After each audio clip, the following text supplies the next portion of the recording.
Mercy View. My name is Ellen, and I am a partner here.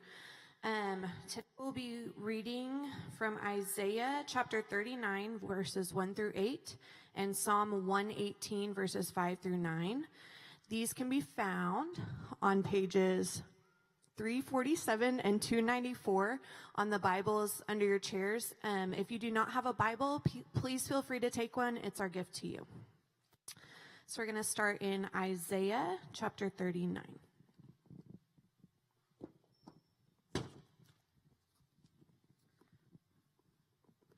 At that time, Merodach-Baladan, the son of Baladan, king of Babylon, sent envoys with letters and a present to Hezekiah, for he heard that he had been sick and had recovered. And Hezekiah welcomed them gladly, and he showed them his treasure house, the silver, the gold, the spices, the precious oil, his whole armory, all that was found in his storehouses. There was nothing in his house or in all his realm that Hezekiah did not show them. Then Isaiah the prophet came to King Hezekiah and said to them, "What did these men say? And from where did they come to you?" Hezekiah said, "They have come to me from a far country, from Babylon." He said, "What have they seen in your house?" Hezekiah answered, "They have seen all that is in my house. There is nothing in my storehouses that I did not show them." Then Isaiah said to Hezekiah, "Hear the word of the Lord of hosts. Behold, the days are coming when all that is in your house and that which your fathers have stored up till this day shall be carried to Babylon. Nothing shall be left, says the Lord. And some of your own sons who will come from you, whom you will father, shall be taken away, and they shall be eunuchs in the palace of the king of Babylon." Then Hezekiah said to Isaiah, "The word of the Lord that you have spoken is good." For he thought, "There will be peace and security in my days." Psalm 118, verse 5. Out of my distress I called to the Lord, and the Lord answered me and set me free. The Lord is on my side, I will not fear. What can man do to me? The Lord is on my side as my helper. I shall look in triumph on those who hate me. It is better to take refuge in the Lord than to trust in man. It is better to take refuge in the Lord than to trust in princes. This is the word of the Lord. Thank you, Ellen. Well, good morning. Good to see you. Welcome to Mercy View. If you are visiting with us this morning, welcome. My name is Brad, one of the pastors here. We have got a lot to get to this morning, and so I'm going to skip what I've written down here for my opening illustration. If you want to know what that is, I'll tell you later over coffee. But we are coming today to the last sermon in our series entitled Intersection, Rethinking Politics and the Church. And in this series, we have been doing that very thing. We have been rethinking, we have been reconsidering, we have been reassessing our relationship to politics as Christians. And really as the church, right? We've tried to think about what this might mean for us collectively as a local church. And in many ways, we've been laying a plank each week, constructing a train of thought slowly and carefully, piece by piece, like a building where each plank must be laid properly for the whole thing to hold together. Because each idea that we have looked at and will today builds upon what has come before it. So let's review quickly. In week 1, we answered the question, is the gospel political? And we said, yes. If what you mean by that is politics in its broadest sense is about governance and rulership. So when a Christian confesses Jesus is Lord, they are announcing their devotion to a new ruler of a new kingdom, and that is the kingdom that we are desiring to see on earth as it is in heaven. And it starts, we said, through us, through the local church. Last week, we answered the question, should Christians be political? And we said, yes. In that, we should engage the political system that we live in as both a citizen of a nation, a country, and a citizen of the kingdom. Now, today, we are going to tackle this question. How then shall we vote? Our voting is one of the privileges we've been given as citizens in this constitutional republic. And as we do that today, I want to invite you to see three things. And here they are. I want you to first calibrate your conscience to vote effectively. Calibrate your conscience to vote effectively. Second, inform your mind to vote effectively. And then third, keep your heart engaged in a kingdom focus and with a kingdom identity. So those are the three things I want to talk about. I want to give some credit to some folks that I drew from this week in preparing for this, and you're going to hear parts of this come through and what we're going to talk about today, paraphrasing a lot of what that they had to say.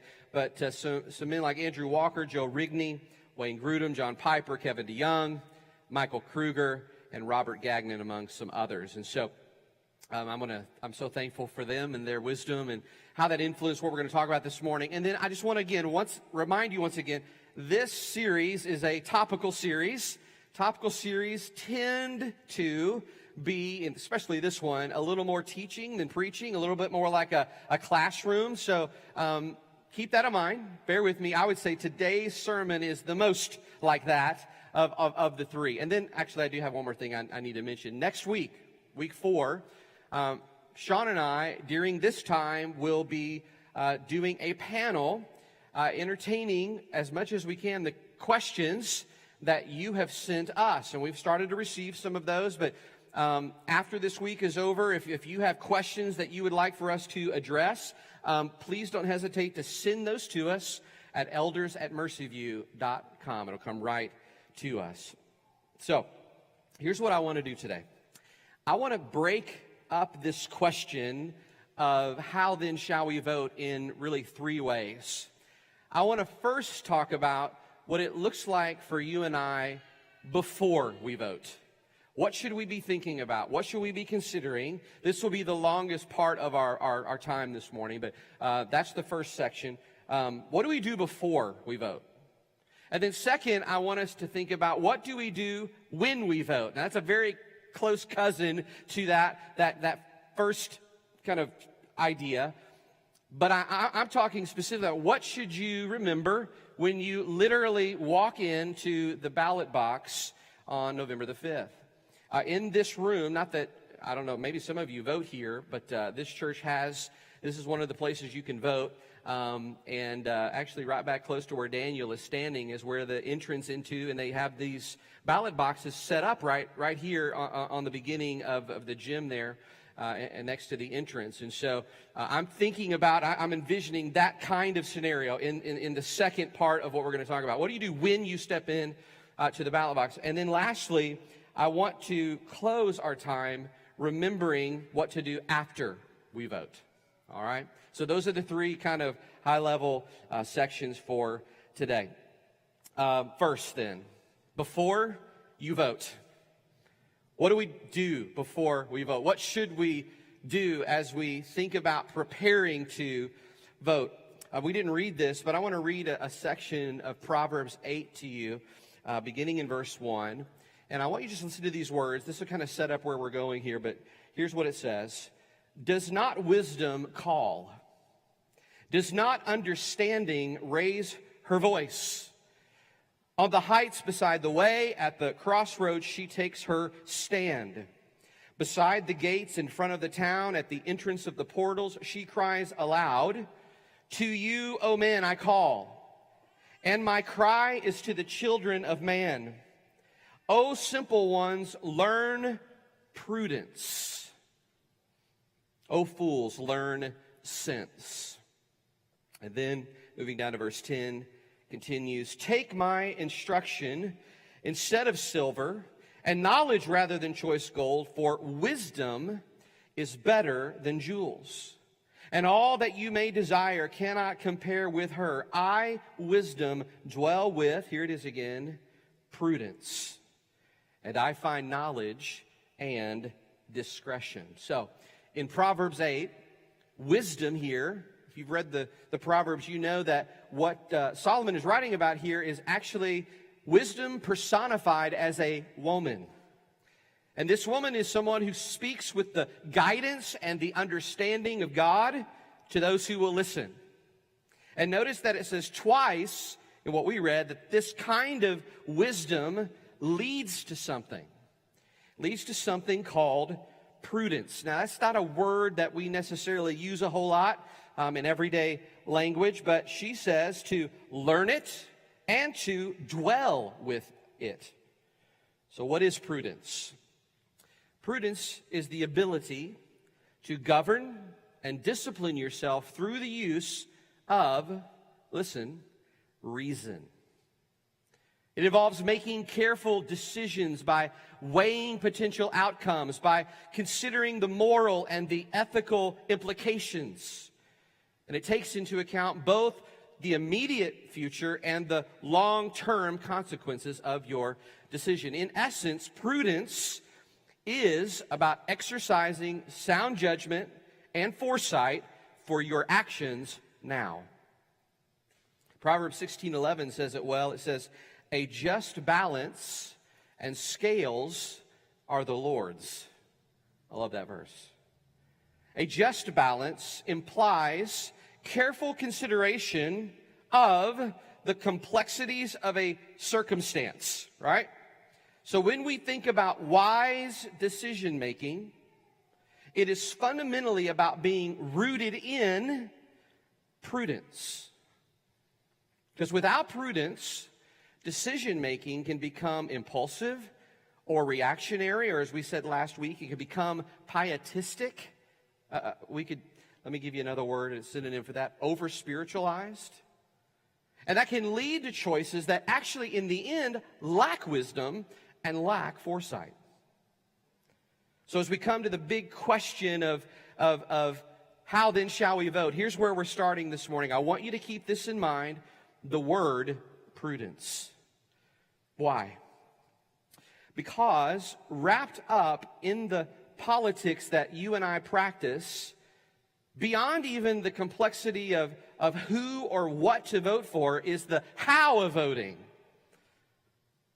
And I would argue that wrapped up into politics, the politics we practice, is the need for prudence versus perfection.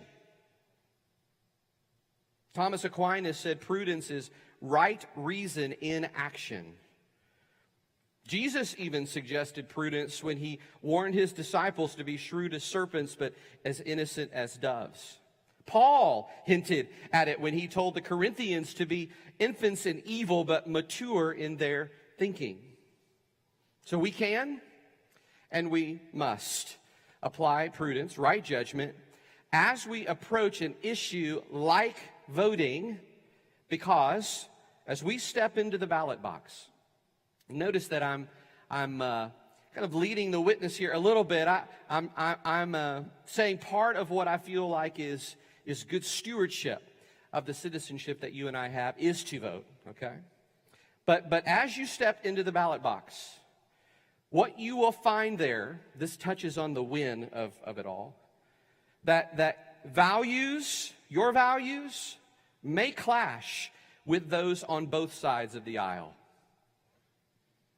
So prudence compels us to sift through that, particularly beforehand, through the personalities, through the rhetoric, through the best to our ability to discern the truth, and consider the broader implications of our choices with wisdom, with prudence. Another way you could say it is that what we need to do before we vote is to refine our discernment. We need to sharpen our judgment. And really this brings me to the first thing that I want to invite you to see. You need to calibrate your conscience to vote effectively. So how do we do this? Well, let me take you to another spot in the scriptures. We didn't read this earlier either, but the classic example to me of this idea is in Acts chapter 10, particularly verses 9 through 16. It's the story of the Apostle Peter. He was convinced in his conscience that it was sinful to eat certain kinds of food. But God comes to him 3 times and basically says, kill something and eat it. Animals that Peter considered to be unclean. And Peter had the gall to reply to God. I mean, we shouldn't be surprised, this is Peter after all, but he had the gall to say to God, by no means, Lord, for I have never eaten anything that is common or unclean. Old habits die hard, right? He's the same guy who tried to correct Jesus about going to the cross. So if all things were clean through Christ, this is Peter's thinking, God is trying to say, no, I need you to reorder your scruples because I need you to think differently about this than maybe you have. See, God wasn't content to let Peter's personal piety stand in the way of a calibrated conscience. In essence, what God is doing is he's coming to Peter and rewriting his deeply held convictions. He's writing Peter's own personal rule book. And here's the takeaway. Some of our most deeply held convictions need to be realigned sometimes as we begin to get in touch with God's unfolding work in the world. Sometimes our preferences aren't as sanctified as we like to think, and God has to lay out the picnic blanket, so to speak, and say, eat up, even when we're convinced it's not on the approved menu. So here's what I want to do. I want to give you a series of what I will call Proverbs this morning. These are Brad Proverbs. To do this, to calibrate your conscience so you can grow in prudence. And I said this is the longest section of this morning. This is the longest section for sure within this first section. And I just want to say something that we've said the last few weeks. Our goal here is to move from milk to meat. It is to move towards maturity. So in part what I'm saying in all of these Proverbs is these are the kinds of things that, listen, mature Christians do. Okay? So, first, and again, let me say this real quick. Primarily thinking through the prism of our presidential election, obviously, honestly, local elections are supremely important. State elections, I think we actually totally underestimate the importance of all of that. But I want us to primarily think about this through the presidential election because that's what we're thinking about. That's what you thought of when I asked this question, how should we vote? So let's just answer that this way. So first is this: a vote is not a sacrament. In a binary political system, which we have to be honest, that's what we primarily have, Christians might be tempted to treat their vote as more spiritual than it needs to be. They might tend to treat their vote as some sort of sacred offering to God.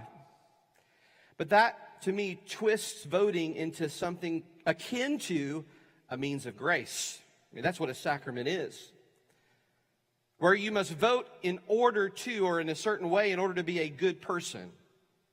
Okay?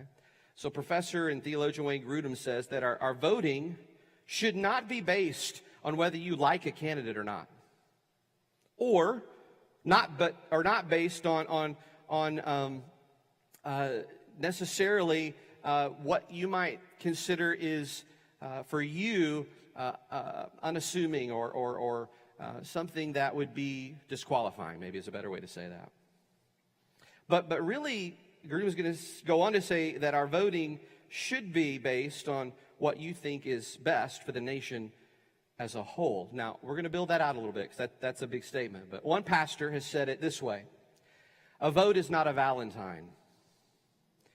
And I've heard what I'm getting ready to say to you before. I used to be really warm to this idea, like I thought this is what we were doing, but I just need to be real with you this morning. This is not what we're doing when we vote. We are not electing a pastor-in-chief. In fact, you could read Romans 3:23 like this: for all politicians have sinned and fallen short of the glory of God. It is not what makes us feel morally pure when we vote. It's about selecting someone who will best do what they've been given the job to do, how God has designed the government to operate. Right? This is why we've built up to the point that we are right now. We are selecting someone or voting for someone who will administer justice, who will uphold order and steward society in the most godly direction, though imperfect, though very imperfect. And at the end of the day, the Christian, still, you have to go to the polls and vote for somebody. Can we just be real about that? And the reality is in our system, there's two candidates with a chance of winning. And one of those will be the next president. So I'm pleading with you, don't over-spiritualize your vote. Don't overcomplicate your vote. In our fallen world, a vote is simply a matter of faithfully stewarding your civic authority, period. Okay, that's the first one. Second, a vote should never be for the better evil. Again, in a binary system, if in your calculus as a voter you look at both candidates as evils, which I don't think is necessarily the only way that you can look at them, but if you do, and you decide that you will vote for the lesser evil by holding your nose, I believe that is voting according to a calibrated conscience. But if in your voting calculus you would consider voting for the better evil, I believe you need to ask your conscience if it has been misinformed.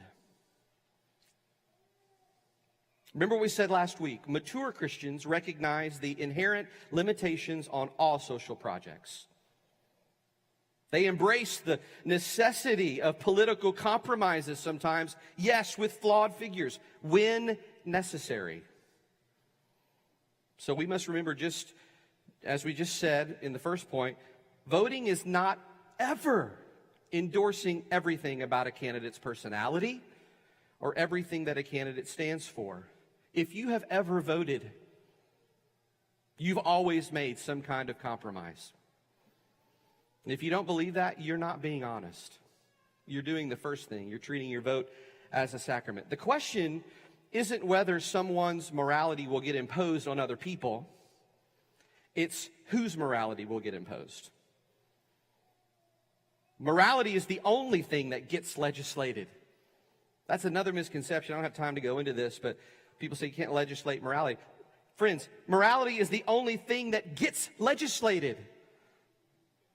And the better evil in our political system will impose that moral worldview if given the freedom to do so.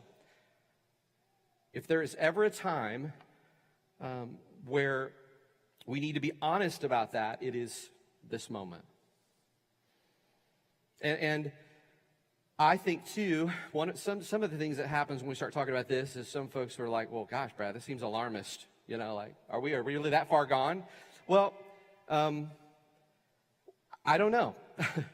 I think we are moving in that direction quickly, and we are not yet there, like too far gone, but we're fast approaching that. So, second, a vote should never be for the better evil. Third, a vote should reject false equivalencies. You may have heard this. Both parties are flawed, Brad. Neither of them line up entirely with what the Bible teaches. And I'll give you that, for sure. And while that is true, my suspicion is that those kinds of statements are not being used just to say that they're both flawed. Actually, it's being used to say that both parties are equally flawed. Like, it doesn't really matter because of that how you vote or if you vote. The fact that there are Christians who have differing opinions and positions on an issue does not mean that the Scripture itself supports both of those positions equally. That's contradictory. That's not even possible.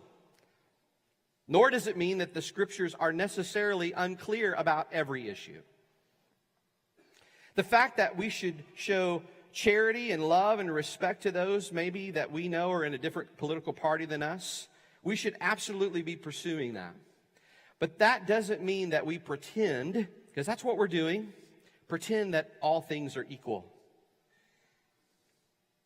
Ethicist Andrew Walker says it this way: while we must acknowledge that no perfect candidate exists, society being constrained by the realities of sin does not override the fact that moral evils reside, listen, asymmetrically in today's political landscape.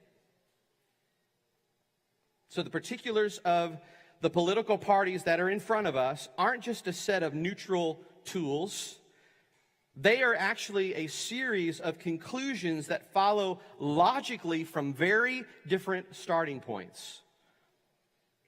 And those starting points are stark. To suggest that they're equally flawed is, in my opinion, to turn a blind eye to the fundamental differences of those parties and where those parties' differences will lead. A vote should reject false equivalencies. Fourth, a vote should resist prophetic credibility. So hang with me on this. This is very similar to what we talked about last week when we talked about the negative form of winsomeness. What is prophetic credibility? It is when you mistake your reputation in the eyes of the world for faithfulness to God. When you prioritize how others perceive your actions instead of focusing on the righteousness of your choices. So how do you know if you've committed prophetic or you have made prophetic credibility into an idol? Well, let me ask you some questions. Are you concerned with appearances or reality? Are you concerned with reputation or truth? In other words, if in reality your support for a particular party or candidate is simply a matter of faithful stewardship of your vote and your voice, do you care how that matter appears to others? Is the appearance, this is important, of partisanship enough to make you flinch? If so, you have likely succumbed to the idol of prophetic credibility. Instead of that, instead of viewing one's vote as a matter of evangelistic witness or a total endorsement of a candidate, it is better to, I'm just going to say it again, to view it as a stewardship of one's civic power in selecting the best representatives that are in front of us, who once elected will enact a particular agenda that aligns most closely to our worldview. It's going to be imperfect, but who's closer? Okay? A vote should resist prophetic credibility. And lastly, and this may be the most important one to me, and I think for us as a local church, this should resonate, but it's this: a vote should gauge who will best work for, not against the church. A vote should gauge who will best work for, not against the church. What do I mean by that? Well, when you and I approach the ballot box, we must discern which administration will support the church's attempts to live and practice righteousness, or who will seek to hinder it, or worse, actively persecute it. The cold, hard truth is that some political agendas are not indifferent to the church's mission. They're actually hostile to it. We cannot afford to be naive about that. If you want some more examples of that, again, let's grab coffee. We can talk about some things that are happening in and around us. But to say that there is no persecution, no injustice happening against Christians right now, even in America, you would be wrong to say that. It's actually already happening. Theologian and pastor Francis Schaeffer, the late, great Francis Schaeffer, was a towering figure in the old, what was considered new right back in the day. Anybody know who Francis Schaeffer is? Anybody know that name? Yeah, some of our people. Older, yeah, thank you, Richard. If you know anything about Frankie here, he did not shy away from partnering with non-Christians in common causes. Let me teach you a phrase if you don't know it. He called it this, and this is a phrase that we're going to probably use more often moving forward.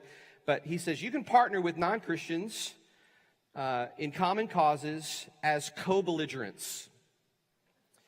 A co-belligerent is someone who may not have the same theological reasons for their positions that you do.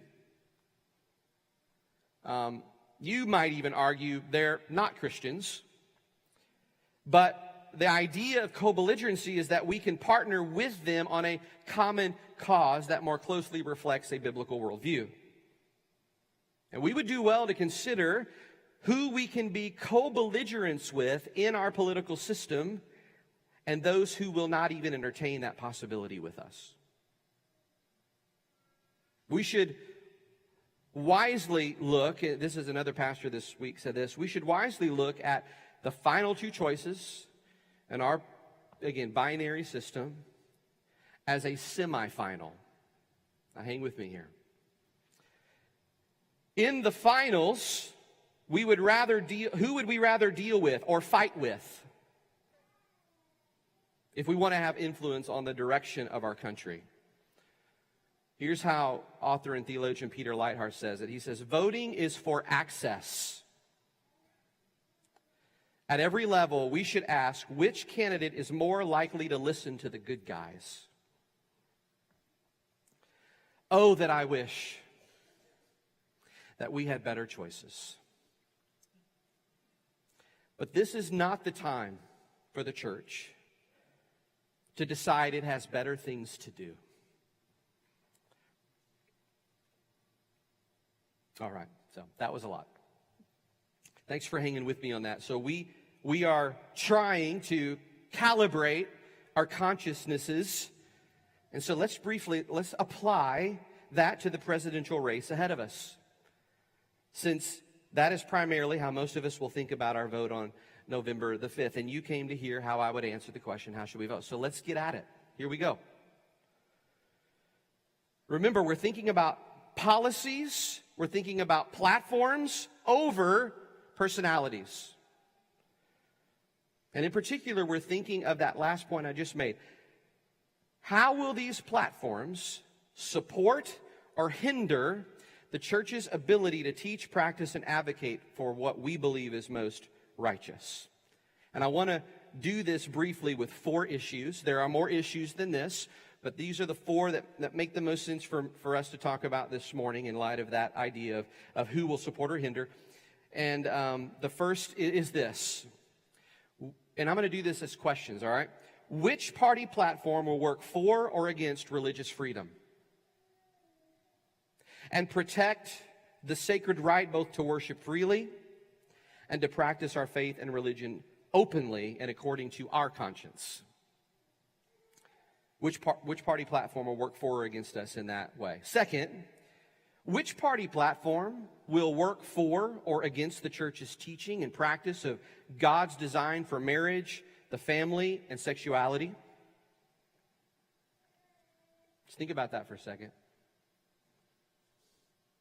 Third, which party platform will work for or against the church's teaching and practice of their pro-life stance against abortion? Now, if you've been following along, you know that this issue is thornier than it's ever been. But listen to the question. Which party platform will work for, maybe we could say, will work with the church or against the church's teaching and practice of their stance? Remember what we just said a while ago. Voting is for access. We need to be asking which candidate is more likely to listen to the good guys. And this is one of them right here, the pro-life piece. Fourth, Which party platform, this is the last one, will appoint judges who will work for and not against the church in faithfully executing the rule of law?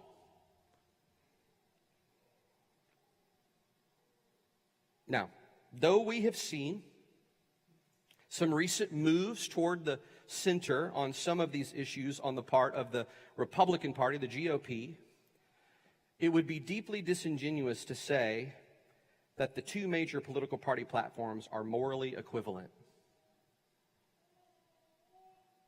A local pastor friend of mine here, in preaching about this subject, just last week in his church, said this. He said, what you have is one party that is seemingly indifferent and apathetic to the people of faith, but you have another party that is actively hostile and combative to the faith. If you don't think that that is true,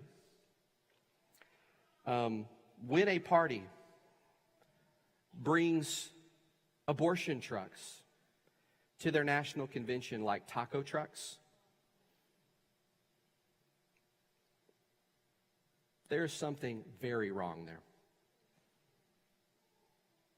So, but let me just say this. If you in good conscience can vote for those that are against or actively hostile to the church, I am not, as much as you're probably reading the tea leaves here, I am not going to bind your conscience. You have to vote according to your conscience.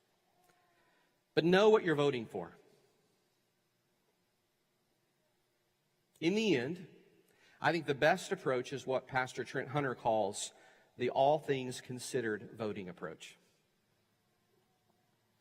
This view sees a vote as a strategic move to advance the greater good given the circumstances while understanding the role and the goals of government according to the Bible. In other words, it's a matter of, here we are again, listen, so important, prudence. As Pastor Kevin DeYoung says, a vote counts for what it does, not for what it means or how it makes us feel. It is simply answering one question. When you vote, you're answering one question in a two-party system. Which candidate will do less harm and more good with the sword that I am giving them, the sword of justice? And I just need to say this too. If you don't like the options for the president in this election season, it's not their fault. Our options in a political system, and this election is a great example of this, are a reflection of our choices all along the way. So, friend, you cannot throw shade at the choices that you have if you have neglected to be engaged and involved in that process along the way. We have to choose from what is given to us in this moment. So, calibrate your conscience to vote effectively. Now, here's what I want to do quickly. I want to talk briefly about what to remember when you vote. And this is all tied in together. I'm going to kind of say what I just said in a slightly different way. But you heard Ellen read this earlier in Isaiah 39. It's the story of Isaiah approaching King Hezekiah. After King Hezekiah has showed off his riches, right, to the envoys. And Isaiah, as a prophet to Hezekiah, says to him, hey, there is coming a time, just so you know, that your wealth, as well as your own descendants, which is I consider my kids my wealth, right? Like your wealth is going to be taken away from you to Babylon. And did you notice what Hezekiah said? It almost sounds like he's accepting it as if it's a good thing, right? Did you hear it? He said, the word of the Lord you have spoken is good. Is he accepting the suffering and the judgment, really, that's coming on him? No. Look what he says next. For he thought, there will be peace and security in my lifetime. don't miss this, the king, Hezekiah, is absolutely content with the collapse of his kingdom and the death, destruction, and captivity of his own children, as long as it doesn't impact his position as a ruler. This is what you can call the King Hezekiah mentality. You know any leaders like this? Man,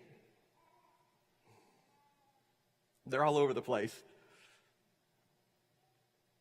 Why do our elected officials and political rulers so often act for their own self-interest and take positions that are seemingly contrary to those that they claim to serve? Well, we can see examples of this on both sides of the aisles. That statement is no respecter of political party. Ultimately, like King Hezekiah, those kinds of leaders are content as long as they can remain relevant in their own elevated position and have peace and security in their lifetime. So, how can you, as you step into the ballot box on November 5th, consider whether your elected officials has the King Hezekiah mentality? This brings me to the second thing I want to invite you to see this morning. Inform your mind to vote effectively. Now, in some ways, this is also a part of the preparation piece, but I would say it really comes down to two things: reviewing and acting. All right? When you are voting. Reviewing. Let's talk about that briefly. If your elected official is an incumbent, guess what? You know what their record is. Or if they've served in a position of political leadership in the past, you can look and see how they have led, right? So, I would, though, say as you do that, I would encourage you to review their record, to determine what they value, yes, but what they prioritize, especially long-term policy considerations. If not, they are likely ignoring those long-term consequences and looking for peace and security in their lifetime. Right?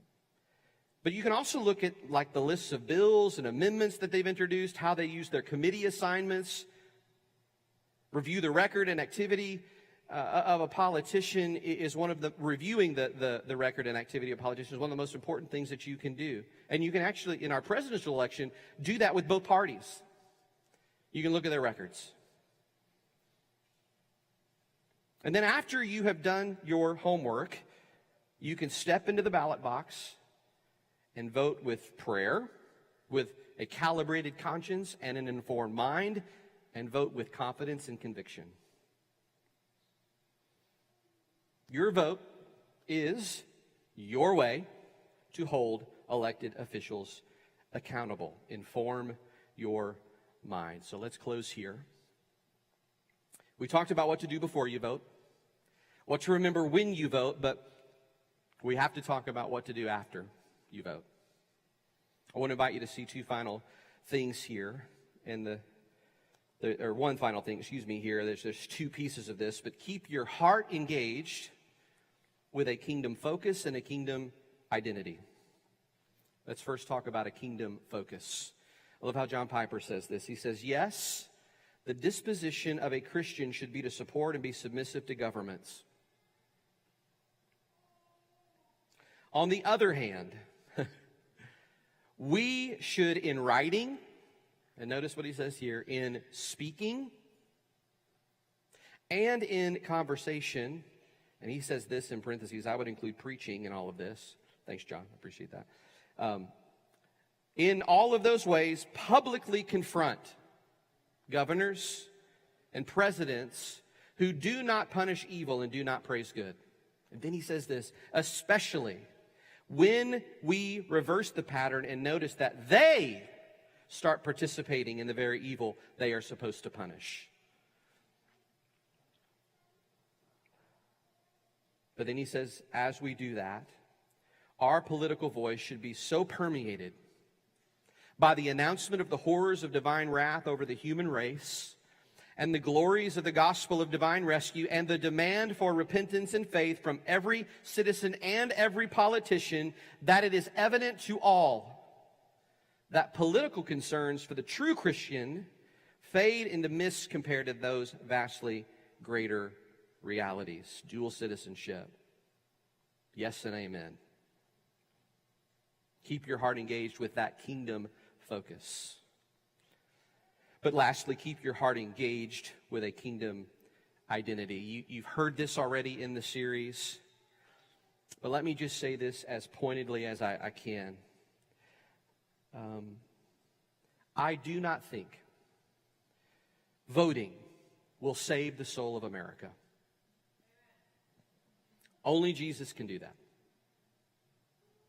But I do believe more engagement and possibly stronger engagement from the church, infused with righteousness, can save us from human suffering and despair that is unneeded.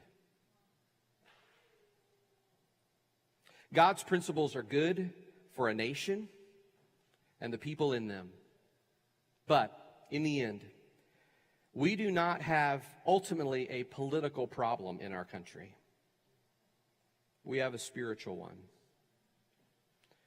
And what will save us, what saves people, is not legislation, but revelation. The revelation of Jesus Christ as the Son of God. What matters most in our nation is how everyone answers this question: who is Lord over your life? That's where Reformation and revival starts, by the way, and I might argue that Reformation and revival might be the only answer for what ails us.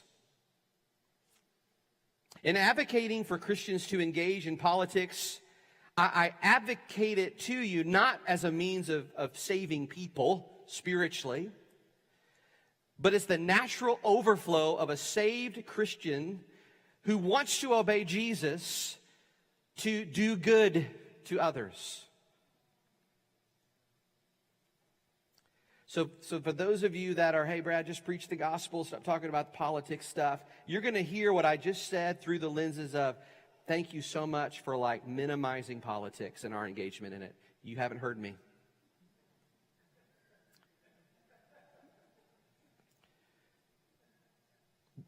We as Christians must do both. We as Christians are not a right or left people, okay? We're an up and down people. But because we're an up and down people, it can affect the horizontal deeply. It should. So, friends, my mission in life, my prayer for us as a church is to draw people's attention ultimately to the hope found in Jesus Christ.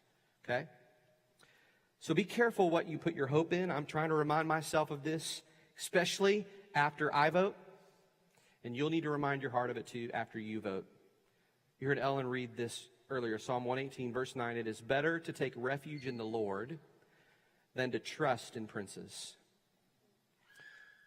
Our hope is not in a political party. Who is in the White House is far less important than who is on the throne in heaven.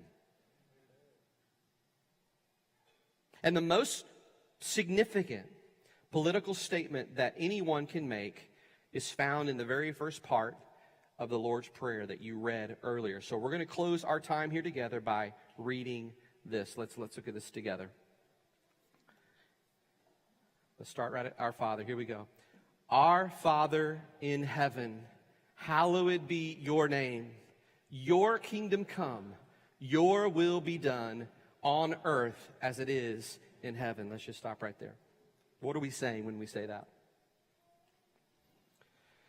We are saying we acknowledge Christ as King. Okay? And not only that, but Christ is King now. But we're doing this too. We're saying Christ is always and will always be King. That right there, after you vote, is what gives you strength for today and bright hope for tomorrow. Okay? Let's remember that. Let's pray together.